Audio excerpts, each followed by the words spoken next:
আসলে গান বাজনা বড় কিছু না।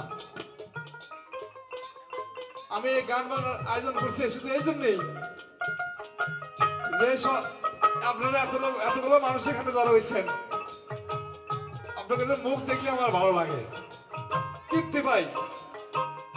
আমার যে 20-30 হাজার টাকা খরচ হয় এটা কিছু না, কিন্তু আপনাদের সবার যে একটা বছর পর আমি মুখ দেখি, আপনারা আমাকে ভালোবাসেন, এই জন্য আমি খুশি আপনাদের কাছে। এটাই আপনাদের কাছে চাওয়া, আমার আর কিছু চাওয়ার নাই।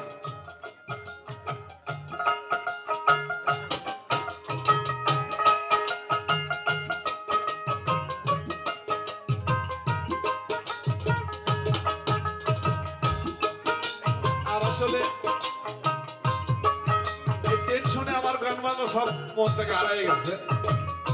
আমি যেই গানে বলি না কেন, যদি ভুল হয় আপনারা সবাই ক্ষমার দৃষ্টিতে দেখবেন।